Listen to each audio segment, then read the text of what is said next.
अस्सलाम वालेकुम friends, welcome to my channel BS English literature and vocabulary, जहां मैं रोमांटिक एज को स्टार्ट करने के बाद अब उसका नेक्स्ट वीडियो लेकर आई हूं, पोइट्री ऑफ रोमांटिक एज। अब रोमांटिक एज को जैसे हमने कहा था, या रोमांटिक एज के हमने जो जो करेक्टरिस्टिक्स डिस्कस किए थे वही सारे हमारे पास पोइट्री में भी हैं इसकी। अब अगर आपने वो वीडियो नहीं देखा तो आप पहले वो वीडियो देख लें, ताकि आपको क्या कॉन्सेप्ट था, क्या उसका पॉलिटिकल बैकग्राउंड था, वो सब कुछ समझ आ जाए। लिंक मैं डिस्क्रिप्शन बॉक्स में दे दूँगी। और अगर आप मेरे चैनल पे न्यू हैं तो प्लीज़ उसको सब्सक्राइब करें, और अगले आने वाली वीडियोस का नोटिफिकेशन आपको मिलता रहे उसके लिए बेल आइकन प्रेस कर दें। और एंड पे अगर वीडियो पसंद आए तो उसको लाइक लाजमी कीजिएगा। अब बिना मज़ीद टाइम वेस्ट किए मैं स्टार्ट करती हूँ पोइट्री ऑफ रोमांटिक एज।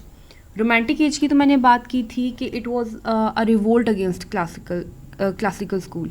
तो उसी तरह से जो इसकी पोइट्री थी वो भी एंटीथीसिस, बिल्कुल ऑपोजिट थी क्लासिकल पोइट्री के। हमारे पास जो हमने वहाँ पे बात की थी रोमांटिक एज के करेक्टरिस्टिक्स में, इमेजिनेशन, उसके बाद स्पिरिचुअलिज्म, फिर नेचुरलिज्म, सुपर नेचुरलिज्म, वो सारी चीज़ें हमारे पास यहाँ पे आ रही हैं। इसको भी कहा जाता है एज ऑफ रेवोल्यूशनरी चेंज, जो हमने पिछली वीडियो में डिस्कस किया है। और यहाँ पे ना जो पोइट्स थे, मतलब वो सिर्फ किसी एक प्रॉब्लम को या ह्यूमन पर्सनालिटी के किसी एक एस्पेक्ट को लेकर डिस्कस नहीं कर रहे थे, वो उसकी पूरी स्पिरिचुअल नेचर के बारे में बात कर रहे थे। अब वो कहते थे कि जिस तरह से गॉड ने यूनिवर्स बनाई है, उसी तरह से एक पोइट क्या करता है, एक पोइट अपनी इमेजिनेशन को यूज़ करता हुआ एक पूरी यूनिवर्स बना रहा होता है अपनी खुद की। हम लोगों ने अगर इससे पहले हम जितनी भी एजेस देखें, ठीक है, एक एज को हमने नाम दे दिया एज ऑफ शेक्सपियर, किसी एज को हमने नाम दे दिया एज ऑफ पोप। मतलब कोई एक बंदा होता था वो फिर पूरी एज को इन्फ्लुएंस करता था। लेकिन अगर हम इस एज की बात करें ना, तो इसमें पोइट्री को लेकर कोई ऐसा एक स्पेसिफिक हमारे पास पोइट नहीं है जिसने जिसने ना ओवरऑल डोमिनेट किया हो। मतलब हर एक जो है, हर एक की अपनी करेक्टरिस्टिक्स थे, हर एक की अपनी इम्पोर्टेंस थी, और बहुत से थे ऐसे पोइट्स जो इक्वली इम्पॉर्टेंट थे इस एज में। और ये एज जैसी पोइट्री इस एज में प्रोड्यूस हुई है, जितनी ज़्यादा रिच ये एज थी पोइट्री को लेकर, इससे पहले कोई भी एज ऐसी नहीं थी। अगर हम ओवरऑल इसके राइटर्स की बात, पोइट्स की बात करें, तो इसको हम लोग दो जनरेशन्स में डिवाइड करते हैं। First romantic generation of poets और second romantic generation of poets. और ये जो दोनों थे, सेकंड वाली कुछ गैप के बाद आई थी, दोनों 8-8 साल के टाइम पीरियड्स में थे जिन्होंने काम किया था। और फर्स्ट ग्रुप में हमारे पास, फर्स्ट रोमांटिक जनरेशन में हमारे पास आ जाते हैं लेक पोइट्स और स्कॉट ग्रुप।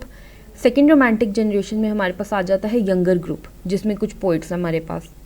दोनों ही इक्वली इम्पॉर्टेंट हैं। इनमें डिफरेंस क्या था, जो फर्स्ट रोमांटिक जनरेशन थी ना, इन्होंने जब पोइम्स लिखना शुरू की, उस टाइम था फ्रेंच रेवोल्यूशन का टाइम। अब इन्होंने अपनी पोइम्स के अंदर, इन्होंने अपने वर्क्स के अंदर ना बहुत ही हाई होप्स दिखाई मैनकाइंड के लिए। लेकिन जैसे ही ये फ्रेंच रेवोल्यूशन के बाद नेपोलियनिक वॉर्स शुरू हुई, और जब इन्होंने देखा कि अब हम लोगों के जो वर्क्स हैं ये हमारी सोसाइटी के अगेंस्ट जाएंगे, हम एक एक आम जो आदमी है वो क्या सोचता है जब हमने ये चीज़ें, वो अपने अगर फ्रीडम के बारे में सोचता है, अगर हमने ये चीज़ें लिखना शुरू कर दी तो हम सोसाइटी के साथ कॉन्फ्लिक्ट में चले जाएंगे। तो इन्होंने इस चीज़ को रोकने के लिए ना, सोसाइटी के साथ पीस मेंटेन करने के लिए इन लोगों ने क्या किया था, अपने वर्क्स की ना नेचर चेंज कर ली, और फिर इन्होंने मिस्टिसिज्म के बारे में लिखना शुरू कर दिया। ठीक है, ज़्यादा रिलीजन के बारे में, गॉड के बारे में, इस तरह से इन्होंने अपनी थीम्स चेंज कर ली थी। अब इनके मुकाबले अगर मैं सेकेंड रोमांटिक जनरेशन की बात करती हूँ, तो ये वाले जो थे, इन पोइट्स ने ये ख्याल नहीं किया था, इन्होंने ये नहीं सोचा था कि आया हम अपनी सोसाइटी के साथ कॉन्फ्लिक्ट में आ रहे हैं या नहीं आ रहे, क्योंकि इनके जो वर्क्स थे वो सोशल कॉन्फ्लिक्ट क्रिएट कर रहे थे।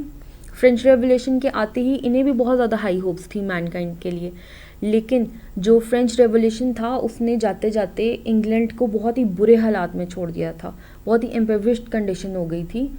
तो इन्होंने ना अपने वर्क्स को लिखना जारी रखा, और ये ज़्यादा लिख भी रहे थे सोशल, जो उस टाइम का सोशल ऑर्डर था उसके अगेंस्ट। तो ये कॉन्फ्लिक्ट में आ गए थे सोसाइटी के साथ। अब आगे मूव करते हैं।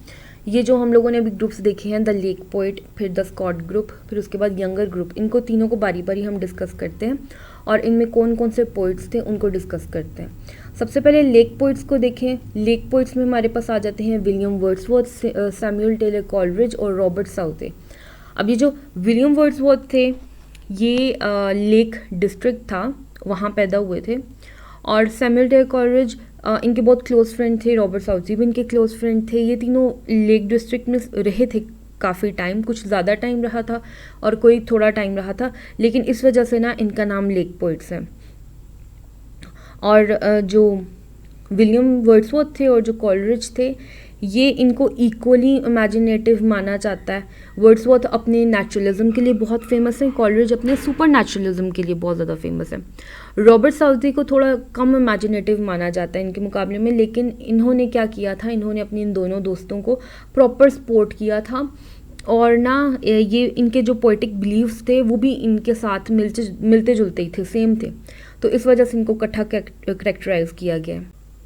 अब विलियम वर्ड्सवर्थ की बात करें तो शायद ही कोई ऐसा बंदा होगा जिसने इनका कोई वर्क ना पढ़ा हो। ठीक है, कोई ना कोई पोइम सबने पढ़ी होती है, स्कूल लेवल पे भी पढ़ाई जाती है। डैफोडिल्स तो हम सब ने पढ़ रखी है। अब इनको ना ग्रेटेस्ट पोइट कहा जाता है रोमांटिक एज का। मैंने जैसे पहले कहा है, कोई एक डिनोमिनेटर नहीं था, लेकिन अगर हम स्पेसिफिकली बात करें तो विलियम वर्ड्सवर्थ को और जॉन कीट्स को बहुत ज़्यादा ना इन सारे पोइट्स में ग्रेटेस्ट माना जाता है। और इनके पास साथ ही रोमांटिक मूवमेंट को स्टार्ट करने का क्रेडिट भी था। हम लोगों ने पिछले वीडियो में देखा था कि 1798 में वर्ड्सवर्थ ने और कॉलरिज ने मिलकर लिखी थी लिरिकल बैलेड्स, उसको इंट्रोड्यूस किया और उसके इंट्रोड्यूस होते ही एक रिवॉल्ट स्टार्ट हो गया था क्लासिसिज्म के अगेंस्ट। अब ये पैराग्राफ अगर आप देखो, a poet is a man endowed with more lively sensibility, more enthusiasm and tenderness, who has a great knowledge of human nature and a more comprehensive soul than are suppose to be common among Mankind.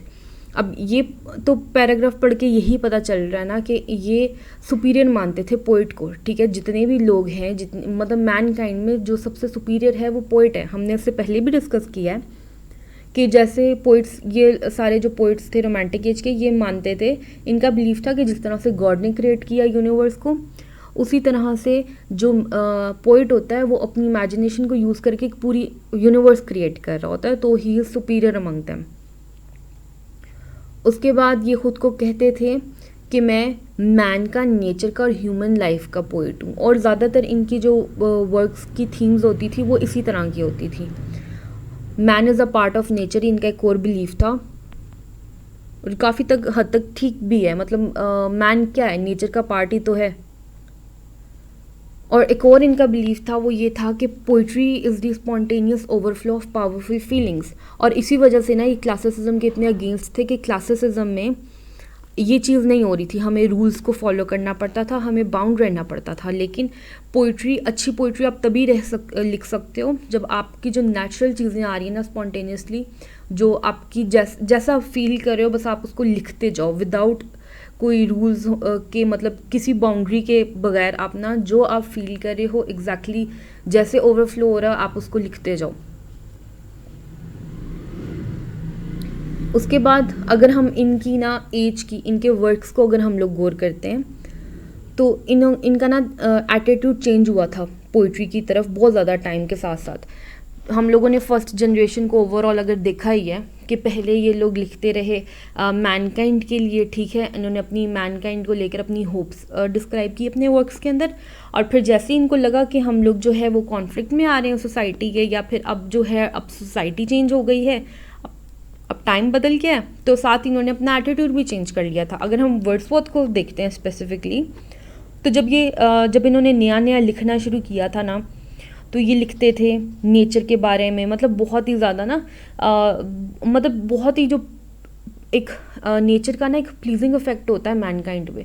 ठीक है, जैसे बर्फ़ का ठंडा लगना, उसके बाद पहाड़ों के ऊपर चले जाते थे, वहाँ के जो व्यूज़ होते थे, उनकी जो ब्यूटी होती थी उसको डिस्क्राइब करते थे। अलग अलग फ्रूट्स के टेस्ट को डिस्क्राइब कर दिया, इस तरह की चीज़ें। ठीक है, जो इनके एक्सपीरियंसेस होते थे। लेकिन फिर जैसे ही इनकी एज थोड़े मैच्योर एज की तरफ गए, फिर आगे जब इन्होंने वर्क्स लिखना शुरू किए अपनी लेटर एज में, तो इन्होंने ना हर चीज़ में गॉड को शो करना शुरू कर दिया। ठीक है, कि अगर कोई चीज़ है, कोई सीन है, उसकी ब्यूटी है, नेचर है, तो वो हर चीज़ में ना मिस्टिसिज्म को ढूंढना शुरू हो गए थे। इनके बहुत ही ज़्यादा फेमस वर्क्स हैं जो BS लेवल पे पढ़े जाते हैं, अक्सर वर्क्स इनके पढ़े जाते हैं। और अगर कोई किसी बंदे ने पोइट्री पढ़नी है ना तो वो लाजमी इनके वर्क्स पहले पढ़ेगा। To Milton, Lucy Gray, the daffodils, जिसका मैंने कहा है कि हर एक स्टूडेंट ने ना पढ़ा होता है ये। उसके बाद नेक्स्ट नाम हमारे पास आ जाता है सैमुअल टेलर कॉलरिज का। अब कॉलरिज को भी जाइगैंटिक जीनियस ही कहा जाता था और ये फेमस थे अपने सुपर नेचुरलिज्म के लिए। परियाँ, जिन, ठीक है, मेडिवल एजेस दिखाते थे अपने वर्क्स के अंदर, मैजिक हो गया, इस तरह की चीज़ें। held hopes for oppression of mankind and gave his political aspirations in his early works like religious musings, destiny of nations। Starting के वर्क्स इनकी आए उसमें भी इन्होंने, जो बात हम बार बार कर रहे हैं कि इन्होंने अपने जो मैनकाइंड के लिए होप्स थी उसको इन्होंने शो किया। लैक ऑफ, अच्छा अब ये सैमुअल टेलर कॉलरिज, मैंने कहा वर्ड्सवर्थ को और जॉन कीट्स को कहा जाता है ग्रेटेस्ट पोइट। अब सैमुअल टेलर कॉलरिज भी बहुत अच्छा लिखते थे लेकिन इनको क्यों नहीं कहा जाता था? वो इस वजह से कि एक तो ना इनको एडिक्शन थी ओपियम की जो उनकी बहुत फेमस है, दूसरा है ना लैक ऑफ विल पावर। इनके जो वर्क्स हमें मिलते हैं वो काफ़ी हद तक फ्रेगमेंट्स में होते थे, ठीक है। तो इन्होंने ना उस तरह का क्वालिटी वर्क प्रोड्यूस नहीं कर पाए। मतलब कुछ लोगों को होता है, कुछ लोगों के पास क्वालिटीज़ होती हैं, अल्लाह ने उन्हें ना हिस्स दी होती है लेकिन वो उस चीज़ को यूज़ नहीं कर पाते, तो ये उन लोगों में से एक माने जाते हैं। लेकिन इन्होंने, अगर हम दूसरी फील्ड्स देखें, theology, philosophy, specially literary criticism, तो उसमें ना इन्होंने बहुत ही ज़बरदस्त किस्म के वर्क्स लिखे थे। अब इनका एक वर्क हमारे पास बहुत फेमस है, एंशिएंट मैरिनर। अब इस एंशिएंट मैरिनर में इसको ना पोएटिक मास्टरपीस माना जाता है। इसमें सुपरनैचुरलिज्म था, मिस्ट्रीज थी, एक ऐसा ना एक फैंटम शिप दिखाया हुआ है जिसमें सारा जो क्रू है वो डेड मैन का है और साथ वहाँ पे पोलर स्पिरिट आती है, मैजिक ब्रीज होती है, लाइक मिडल एज दिखाई हुई है और इमोशंस हैं डिफरेंट, लव का है, हेट का है, पेन का है, रिमोर्स है, होप है, मतलब ओवर एक्सेसिव इमोशंस थे। उसके बाद ना इन्होंने साथ ही इन सारी, मतलब ये सुपरनैचुरलिज्म देने के साथ साथ इन्होंने एक रियलिटी का टच भी दिया था, तो इस वर्क को ना इनका पोएटिक मास्टरपीस माना जाता है। इसके अलावा इनके कुछ और बहुत ज़्यादा फेमस वर्क्स थे जिनमें एक कुबला खान है और द डार्क लेडी है। एक और वर्क है इनका यूथ एंड एज। इसके बाद हमारे पास नाम आ जाता है रॉबर्ट साउथी का। जैसे मैंने कहा कि रॉबर्ट साउथी को इतना इमेजिनेटिव नहीं कहा जाता, लेकिन उन्होंने ना अपने दोस्तों को, मतलब इनके जो थॉट्स थी वो अपने दोस्तों से मिलते जुलते थे, वर्ड्सवर्थ और कॉलरिज से, और इन्होंने उन्हें बहुत सपोर्ट किया था और इन्होंने भी कुछ वर्क्स लिखे थे। He lack higher qualities of poetry and his achievements as a poet is not much. इन्होंने बैलेड्स और शॉर्ट पोइम्स लिखी। Most of his works are based on mythologies of different nations. अब ये जो रोमांटिक एज थी, आप यहाँ पे ना एक करेक्टरिस्टिक ऐड करो कि यहाँ पे जो पोइट्स थे वो नेचुरलिज्म के साथ सुपर नेचुरलिज्म को टच करते थे, तो सुपर नेचुरलिज्म ही माइथोलॉजीज़ को भी टच करते थे बहुत ज़्यादा। फिर साथ ही 1812 में इनको पोइट लॉरिएट का टाइटल मिल गया था। ये बेसिकली एक ऐसा ना पोइट होता था जिसको अवार्ड दिया जाए कि उसके वर्क्स ना नेशनल सिग्निफिकेंस रखते हैं और इसका ज़्यादा कोई काम नहीं होता था, इसको बस नेशनल पब्लिक इवेंट्स को ना कवर करना होता था अपनी पोइम्स के अंदर। और इनकी डेथ के बाद ये जो टाइटल था, ये जो पोजीशन थी, ये वर्ड्सवर्थ को मिल गई थी। अब इनके वर्क्स में, फेमस वर्क्स में लाइफ ऑफ नेल्सन, तलबा, मैडॉक और द कर्स ऑफ कहामा है। उसके बाद हमारे पास आ जाता है द स्कॉट ग्रुप में सबसे प्रोमिनेंट नेम था सर वॉल्टर स्कॉट का, और इनके साथ थे थॉमस कैम्बल और साथ ही थॉमस मोर, जिनको माइनर पोइट कंसिडर किया जाता है, थॉमस कैम्बल को भी और थॉमस मोर को भी। अब इनको देखते हैं। Sir Walter Scott, he was the first to make romantic poetry popular among the masses. अब रोमांटिक पोइट्री इससे पहले प्रोड्यूस तो हो रही थी, अभी की एज में देखें तो इनसे पहले के पोइट्स ने बहुत ही अच्छी, जैसे हमने बात की वर्ड्सवर्थ की, कॉलरिज की, उन्होंने बहुत ही ज़्यादा, मतलब ना उनके ज़्यादा सिग्निफिकेंट वर्क्स थे। लेकिन उस टाइम पे रोमांटिक पोइट्री को फेमस किसने किया था? वो सर वॉल्टर स्कॉट ने किया था। इनके वर्क्स लेकिन ना ज़्यादा डीपली इमेजिनेटिव नहीं थे, सजेस्टिव क्वालिटी नहीं थी इनके वर्क्स के अंदर। अब सजेस्टिव क्वालिटी पोइम के अंदर क्या होती है कि जो पोइम हो वो कन्वे करे सिम्बॉलिज्म को, इमोशनल पावर को, इमेजरी, मैसेजेस, इस तरह की चीज़ें कन्वे करे, ठीक है। लेकिन इनके वर्क्स के अंदर हमें ये चीज़ नहीं मिल रही थी, इस वजह से इनके वर्क्स को ना इतना अब इतना ज़्यादा सिग्निफिकेंट नहीं माना जाता। लेकिन उस टाइम पे ऐसा क्या था जिसने इनकी पोइट्री को इतना फेमस किया था, वो था इनकी स्टोरी का नरेटिव क्वालिटी, स्टोरी एलिमेंट था इनकी पोइम्स के अंदर। अब लोग पढ़ते थे, जहाँ पे लोगों को कहानियाँ मिलती थी वहाँ पे वो ज़्यादा इंटरेस्ट लेते थे बजाय एब्सर्ड थॉट्स वगैरह के। तो इनकी ना इनकी मतलब नरेटिव पावर होती थी इनके वर्क्स के अंदर, जो रीडर्स की अटेंशन को ना ग्रैब करती थी। उसके अलावा इनके वर्क्स के अंदर हमें energy, enthusiasm, vigour, youthful abandon, vivid pictures, heroic characters होते थे। जहाँ स्टोरी होगी वहाँ कैरेक्टर्स भी होंगे, एक्शंस होते थे और ना एक एडवेंचर होता था जो थ्रू आउट पोइम चल रहा होता था। उसके बाद इन्होंने 1815 के बाद ना इन्होंने रोमांटिक प्रोज लिखी है, और रोमांटिक प्रोज की फॉर्म में इन्होंने हिस्टोरिकल नॉवेल्स लिखे थे, और इन्हें अपनी पोइट्री के लिए इतना फेम नहीं मिला जितना इनको अपने नॉवेल्स के लिए मिला है। इनके फेमस वर्क्स में हमारे पास द लॉर्ड ऑफ इजल्स है, मर्मियन है, the lady of the lake है, और एक और इनका वर्क था रॉकबी। इसके बाद जो नाम आता है वो आता है हमारे पास थॉमस कैम्बल का। थॉमस कैम्बल ने ये एक माइनर पोइट थे जैसे मैंने पहले ही बताया, और ये सर वॉल्टर स्कॉट को फॉलो करते थे। इन्होंने वर्क्स लिखे, इनके ज़्यादातर जो थे वो पेट्रियाटिक वॉर सॉन्ग्स थे। उस टाइम पे मतलब टाइम भी इस तरह से था, तो ये इस तरह की पोइम्स लिखा करते थे। और इनके फेमस वर्क्स में हमारे पास है द बैटल ऑफ बाल्टिक है, द मैरिनर्स ऑफ इंग्लैंड है। इन्होंने जो बैलेड्स लिखे थे उनमें एक लॉर्ड रोलैंड्स डॉटर है, और इनकी जो पोइम थी वो थी गर्ट्रूड ऑफ व्योमिंग। ये इन्होंने ना स्पेंसेरियन स्टेंजा में लिखी थी, लेकिन ये अब इतना ज़्यादा उस टाइम पे बहुत फेमस हुई थी। अब ये इतना ज़्यादा मतलब रीडर्स को इंटरेस्टिंग नहीं लगती, अब ये उस तरह की इम्पॉर्टेंट नहीं मानी जाती। तीसरा नाम स्कॉट ग्रुप में हमारे पास आता है थॉमस मोर का। ये भी एक माइनर पोइट अब कंसिडर किए जाते हैं। जिस टाइम पे इन्होंने लिखी थी पोइम्स तब तो ये बहुत ज़्यादा पॉपुलैरिटी इनको मिली थी, लेकिन अब के अगर रीडर्स देखें तो वो इनकी पोइम्स को ओल्ड फैशन मानते हैं और इतना ज़्यादा इंटरेस्ट नहीं लेते इनकी पोइम्स में। इन्होंने जो फेमस वर्क्स लिखे थे उसमें एक लॉन्ग सीरीज़ थी म्यूज़िकल प्लेस की जिसका नाम है आयरिश मेलोडीज़, और इसके अलावा ना इनका एक और वर्क था लाला रुख।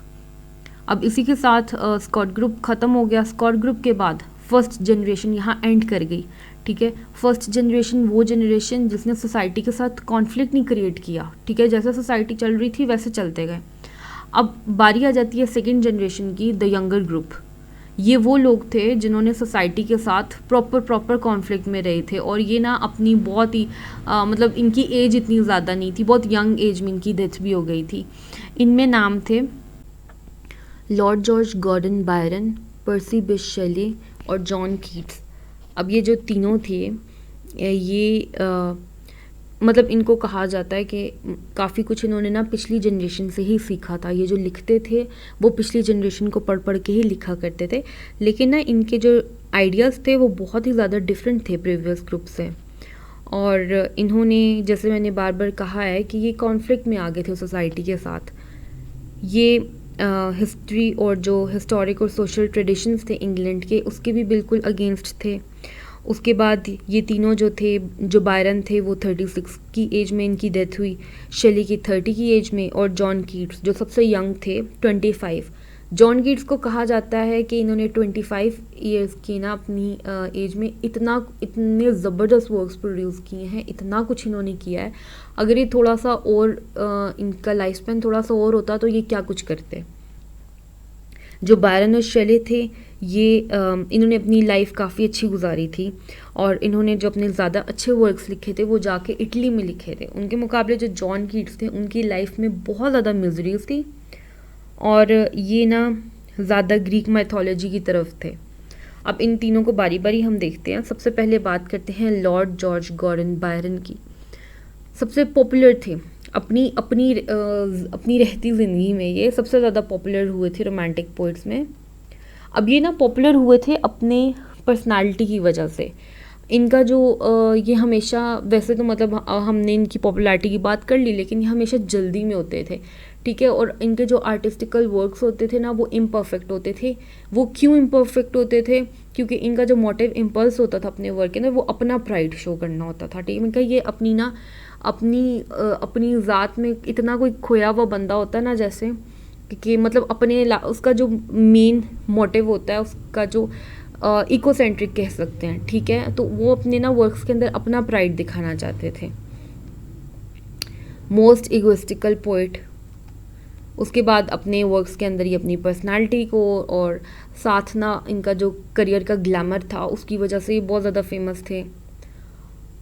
पर इनको ना रोमांटिक पैराडॉक्स कहा जाता है। अब इनको रोमांटिक पैराडॉक्स क्यों कहा जाता है? क्योंकि ये ना बाकी सारे जो रोमांटिक पोइट्स थे वो अगेंस्ट थे 18th सेंचुरी के पोइट्स के, ठीक है। उनको ये फॉलो नहीं करते थे। ये रोमांटिक मतलब ये जो लॉर्ड जॉर्ज गॉर्डन बायरन है, जो बायरन है, ये वाहिद ऐसे पोइट थे जो कि 18th सेंचुरी के ना पोइट्स से इन्फ्लुएंस थे और ये उनके लिए ना रिगार्ड शो करते थे अपने वर्क्स के अंदर। और अपनी जो इनकी जो स्टार्टिंग में इनकी जो अर्ली स्टाइलिस्टिकल पोएम्स थी उसके अंदर इन्होंने अपने इन्हीं आइडियाज़ को शो किया था। ये सफ़र बहुत ज़्यादा करते थे, घूमते वगैरह बहुत ज़्यादा थे, तो इनके वर्क्स के अंदर भी हमें ना इनके एक्सपीरियंसेस मिलते थे। अब इनके जो मतलब वो वर्क्स जिन्होंने इनको बहुत ज़्यादा फेमस किया था, वो इनका ना वर्क था चाइल्ड हेरल्ड। उसके फर्स्ट 2 कैंटोज इन्होंने लिखे थे। रातों रात इनको ना इन वर्क्स की वजह से फेम मिला था और इसमें ना इन्होंने अपना एक हीरो इंट्रोड्यूस करवाया था, जो कि हीरो जो होता है ग्लैमरस, जैसी इनकी अपनी पर्सनालिटी थी, जैसा अपनी पर्सनालिटी को फील करते थे उसी तरह का इन्होंने अपना हीरो भी इंट्रोड्यूस करवाया था, ठीक है, जो कि ना स्ट्रेंज लैंड्स में घूमता फिरता वगैरह, और इस हीरो को कहा गया था बैरोनिक हीरो। उसके बाद इनके वर्क्स के अंदर हमें ह्यूमर मिलता है, सेंटिमेंट्स मिलते हैं, एडवेंचर मिलता है और पैथोस मिलता है।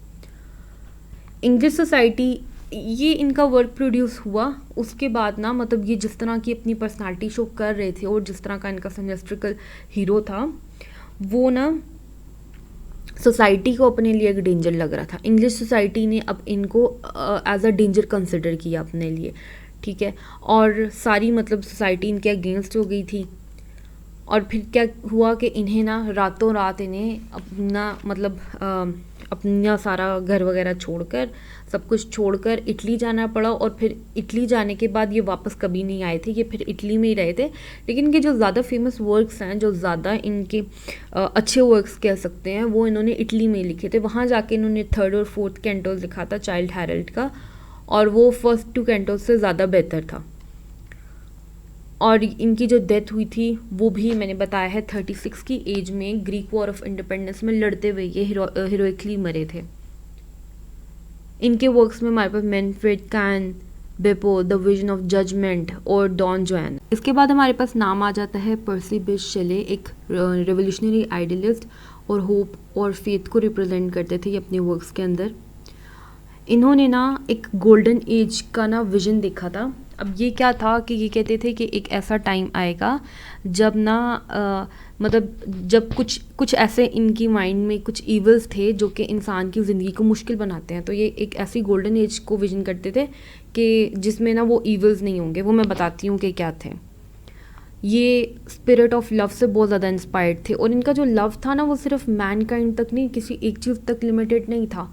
वो मैनकाइंड के अलावा नेचर के लिए, एनिमल्स के लिए, फ्लावर्स, प्लांट्स वगैरह के लिए, मतलब हर चीज़ के लिए ना इनके वर्क्स के अंदर स्पिरिट ऑफ लव शो होता था। इन्होंने क्या किया था, इन्होंने फ्रेंच रेवोल्यूशन का जो एक जिस्ट था मेन के ना, जो पुरानी चीज़ें हैं, जो पुरानी बुरी चीज़ें हैं जो नहीं होनी चाहिए, या फिर जो रूइंस हैं, उनके ऊपर दोबारा से ना एक प्यारी सी बिल्डिंग कह लें उसको, एक नई और एक प्यारी खूबसूरत बिल्डिंग बनाई जाए, ठीक है। दोबारा से सब कुछ दिया जाए, जो मैनकाइंड जो है डिनाइल में गया हुआ है उसको दोबारा से उसको फ्रीडम दिया जाए, उसको ऊपर लाया जाए। तो इनके जो वर्क्स थे वो इनकी इसी ना न्यू बॉर्न एज की प्रोफेसीज थी। जैसे मैंने कहा है कि इनका जो गोल्डन एज का एक ड्रीम था, इन्होंने वो अपने वर्क्स के अंदर दिया था। इनका एक वर्क था क्वीन मैब, जिसके अंदर इन्होंने कंडेम किया था किंग को, गवर्नमेंट को, चर्च को, प्रॉपर्टी, मैरिज, क्रिश्चियनिटी। अब मैंने पहले जिन ईवल्स की बात की थी कि ये कहते थे कुछ ईवल्स हैं, तो ये इन सारी चीज़ों को ना ईवल मानते थे कि ये चीज़ें इंसान की ज़िंदगी में ऐसी हैं जो इंसान की ज़िंदगी को बुरा बनाती हैं, ठीक है।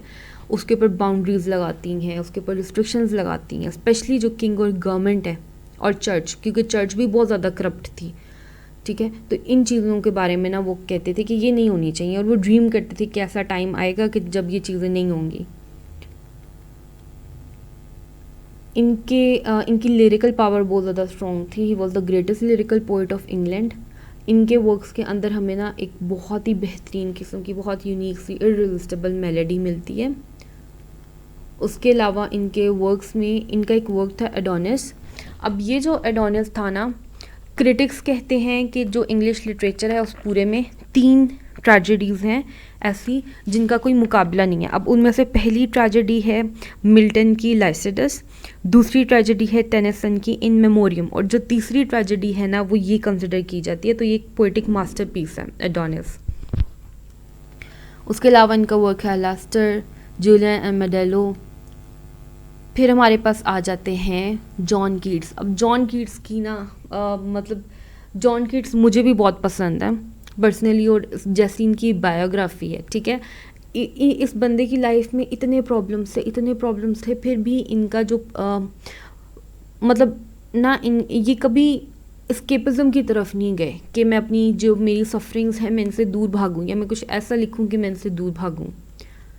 इनकी अब देखते हैं most perfect and pure writer, और इनको कहा जाता है कि ये शेक्सपियर के सबसे क्लोजेस्ट थे, ठीक है। अगर शेक्सपियर के बाद किसी को कंसिडर किया जाए तो वो जॉन कीट्स को किया जाए। इनकी पोइट्री में ना तो कोई सोशल पॉलिटिकल मतलब ना तो कोई सोशल सोसाइटी से, पॉलिटिक्स से, इन सारी चीज़ों से ना इनका कोई लेना देना ही नहीं था। इनके वर्क्स में हमें माइथोलॉजी, ग्रीक माइथोलॉजी के लिए और आर्ट के लिए बहुत ज़्यादा ना इंस्पिरेशंस मिलती हैं, और ये बनना चाहते थे, ये खुद को कहा करते थे कि मैं एक ना ह्यूमन हार्ट का पोइट हूँ, ठीक है। ह्यूमन हार्ट, एक आम इंसान क्या फील करता है, क्या क्या उसकी लाइफ है, वो क्या क्या महसूस करता है, वो उन सारी चीज़ों के बारे में लिखना चाहते थे। उन्होंने लिखा भी है। ये एक बहुत पूरे फैमिली से आए थे, और ना इनको मतलब काफ़ी अर्ली एज में ही इनको एज अ डॉक्टर्स असिस्टेंट काम करना पड़ा था। लेकिन अब ये वहाँ काम तो कर रहे थे, लेकिन इनका जो पोइट्री के लिए पैशन था, इनके जो अपने शौक थे, वो इन्होंने ना उनको पीछे नहीं किया, ठीक है। साथ साथ उनको लेकर चलते रहे। फिर एक टाइम आया जब इन्होंने फेरी क्वीन पढ़ी स्पेंसर की, और फिर उसके बाद इन्होंने ना सही वाली जो पोइट्री है वो लिखना शुरू कर दी थी। इन्होंने ये ब्यूटी ऑफ नेचर तो हमारा बहुत ही इंपॉर्टेंट एस्पेक्ट है रोमांटिक एज का, तो ये इससे बहुत ज़्यादा क्लोजली रिलेटेड थे। और साथ ही ये एक चीज़ मानते थे कि जो ब्यूटी है और ट्रूथ है ये एक होती हैं। Beauty and truth are one, ये जॉन कीट्स का एक बहुत फेमस वर्क था, ओड ऑन अग्रेशन, एंड उसको ना ये सम अप लास्ट लाइन्स उसकी थी, beauty is truth, truth beauty, that is all you know on earth and all you need to know. मतलब कि ना यहाँ पे इन्होंने ना ब्यूटी और ट्रूथ को एक कह दिया था। किस तरह कि जो सच्चाई होती है उसको डिस्कवर करने के लिए हमें ब्यूटी चाहिए। बेसिकली जो ब्यूटी है, जो खूबसूरती है, वही सच्चाई है। अब वो इस दुनिया की अगर बात करते हैं या फिर आर्ट की, ठीक है, जैसे कि ऑड ऑन अग्रेशन एंड ये उसमें आर्ट की ना बात कर रहे थे, तो कहते हैं कि जो ब्यूटी है वही सच्चाई है इस दुनिया की, या नेचर की कह लो, और जो सच्चाई है वो खुद बहुत ज़्यादा ब्यूटीफुल होती है, चाहे वो कुछ भी हो। तो इस तरह से इन्होंने इन दोनों चीज़ों को एक कहा था। उसके बाद इन्होंने जो फर्स्ट पोइम लिखी एंडीमियन, मैंने कहा पहले ही इनकी लाइफ बहुत ज़्यादा ना मुश्किल थी, ठीक है। इनका फर्स्ट वर्क आया एंडीमियन। अब लोगों को वो वर्क समझ ही नहीं आए थे, इनके बहुत सारे वर्क्स थे जो लोगों को समझ ही नहीं आए थे, तो क्रिटिक्स ने इतना क्रिटिसाइज़ किया इनके इस वर्क को, और ना ये खुद इस वजह से बहुत ज़्यादा शॉक में चले गए थे कि इस वर्क में ऐसा क्या है। इनकी अभी ये सारी मतलब चीज़ें, पहले इनकी ना जब ये 9 ईयर्स के थे तो इनकी फादर की डेथ हो गई। फिर उसके बाद इनका इस तरह से मतलब जो फैमिली फाइनेंशियल कंडीशंस थी वो भी अच्छी नहीं थी, इतने सारे प्रॉब्लम्स थे। इन्होंने फर्स्ट वर्क लिखा, उस पर भी इनको बजाय अप्रिशिएट करने के इनको क्रिटिसाइज़ किया गया। उसके अलावा इनकी मदर की और इनके भाई की डेथ हो गई थी ट्यूबरक्लोसिस से, और ये ख़ुद भी सफ़र कर रहे थे बहुत बुरी तरह से, और उस टाइम पे तो डेथ हो जाती थी, एकदम ही लोगों की ना डेथ हो जाती थी। तो साथ ही साथ, ठीक है, मतलब अब जब इनकी लाइफ में इतनी सारी चीज़ें चल रही थी, तो ना इनकी जो बिलवड थी उसके साथ लव में भी इनको बहुत ज़्यादा डिसअपॉइंटमेंट हुई थी, तो वो एक और इनकी ना लाइफ में सिनेरियो आ गया था जिन्होंने इनको बहुत ज़्यादा डिस्टर्ब किया था।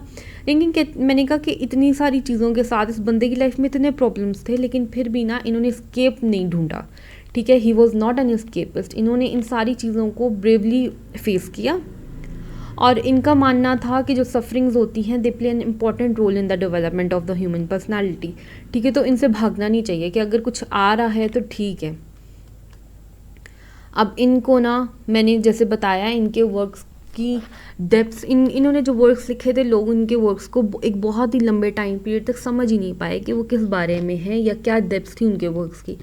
फिर इनके कुछ लेटर्स मिले, इनके लेटर्स की हेल्प से ना क्रिटिक्स ने इनके वर्क्स को दोबारा इंटरप्रेट किया, और जब दोबारा इंटरप्रेट किया तो वो यही उन्होंने ना देखा कि ये वर्क्स तो बहुत ही ज़्यादा मेच्योर थिंकिंग पे लिखे गए हैं, इनकी थॉट्स बहुत मेच्योर थी।